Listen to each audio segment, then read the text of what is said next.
नमस्कार। हनुमान चालीसा में एक चौपाई है जो हनुमान जी की शक्तियों का सार बताती है। एक ऐसा वरदान जो उन्हें सीधा माता सीता से मिला था। आज हम इसी रहस्य को जरा गहराई से समझने वाले हैं और जानेंगे हनुमान जी के उन दिव्य शक्तियों और खजानों के बारे में।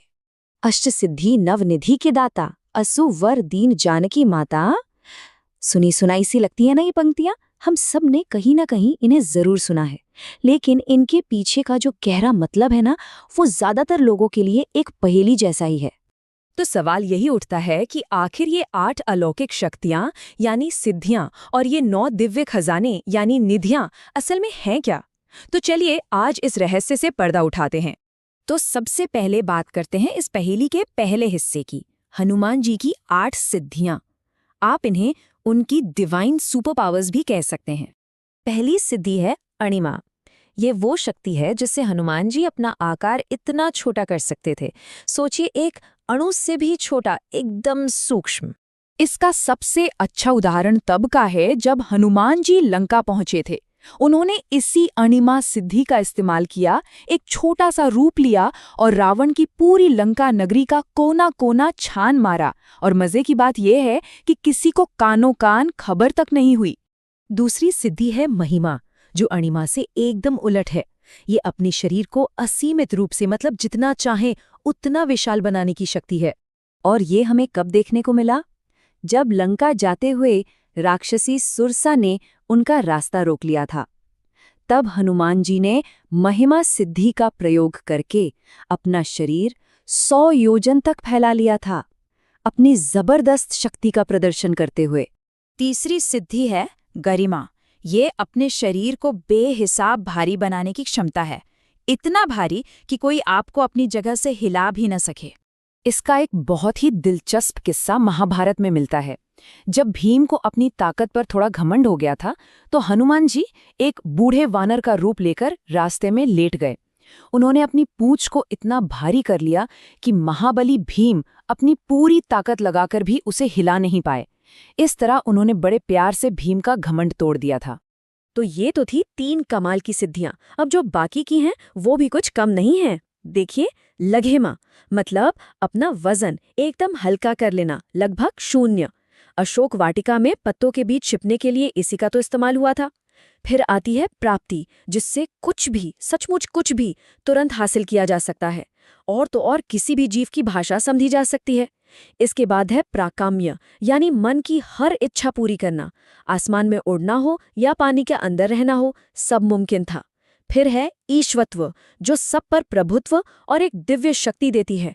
और आखिर में वशित्व, जिससे किसी को भी या किसी भी चीज को अपने वश में किया जा सकता है। अच्छा, तो सिद्धियों की बात तो हो गई। अब बढ़ते हैं रहस्य के दूसरे हिस्से की तरफ, हनुमान जी की 9 निधियां। ध्यान रहे, ये शक्तियां नहीं बल्कि दिव्य संपत्ति या कह सकते हैं खजाने हैं। तो ये 9 दिव्य खजाने कौन से हैं? इनमें शामिल है एक बेशकीमती रत्नों से जड़ा मुकुट, रक्षा करने वाले दिव्य केयूर यानी बाजूबंद, और नूपुर, जिनकी आवाज से ही दुश्मन बेहोश हो जाते थे। एक योद्धा का दिव्य चक्र और एक अजेय रथ भी है। साथ ही दुनिया की सबसे कीमती मणि। और यहाँ एक दिलचस्प बात यह है कि उनकी पत्नी भार्या सुवर्चला को भी एक निधि माना जाता है, जो एक आदर्श जीवनसाथी के अनमोल साथ का प्रतीक है।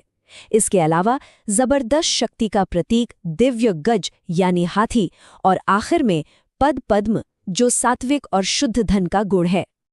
अब कहानी में एक बड़ा ही मजेदार मोड़ आता है। देखिए, जब भी खजानों या निधियों की बात होती है तो देवताओं के खजांची कुबेर का नाम सबसे पहले आता है। तो चलिए जरा हनुमान जी और कुबेर की तुलना करके देखते हैं। और यहीं पर सबसे बड़ा, सबसे जरूरी अंतर सामने आता है। कुबेर इन 9 निधियों के सिर्फ कह सकते हैं कि केयर टेकर हैं, संरक्षक हैं। वो इन्हें किसी को दे नहीं सकते। लेकिन हनुमान जी माता सीता से मिले वरदान के कारण जो भी योग्य भक्त हो उसे ये निधियां दे सकते हैं। कुबेर की निधियां दरअसल धन के अलग अलग रूपों को दिखाती हैं, जैसे पद्मनिधि, ये वो सात्विक धन है जो पीढ़ियों तक चलता है। या फिर मकर निधि, जो शस्त्रों से जुड़ा तामसिक धन है। वो इन सब के स्वामी तो हैं, लेकिन उनका काम बस इनको मैनेज करना है। वो धन के प्रबंधक हैं, दाता नहीं। तो एक तरफ सिद्धियों की शक्ति और दूसरी तरफ निधियों पर कुबेर से भी बड़ा अधिकार। ये सारी बातें हमें एक ही नतीजे पर पहुंचाती हैं। हनुमान जी सिर्फ इन शक्तियों के स्वामी नहीं हैं, बल्कि उससे कहीं बढ़कर हैं। तो असली बात ये है कि यही अनोखी क्षमता, सिद्धियों और निधियों को वरदान के रूप में देने की शक्ति ही है जो हनुमान जी को सिर्फ एक स्वामी नहीं बल्कि दाता बनाती है, यानी देने वाला, द गिवर। और अब जब हम इस चौपाई को दोबारा देखते हैं, अष्ट सिद्धि नव निधि के दाता, तो इसका मतलब कितना गहरा और साफ हो जाता है ना? ये सिर्फ उनकी शक्तियों की लिस्ट नहीं है, बल्कि उनकी उदारता और उनकी कृपा का भी प्रतीक है। और ये सब हमें एक आखिरी सवाल पर लाकर छोड़ देता है। परम भक्ति और निस्वार्थ सेवा से मिली इन दिव्य शक्तियों का असली मतलब क्या है? क्या ये सिर्फ शक्तियां हैं या उस निस्वार्थ भाव का प्रतीक है जो किसी को भी महान बना सकता है? जरा सोचिएगा।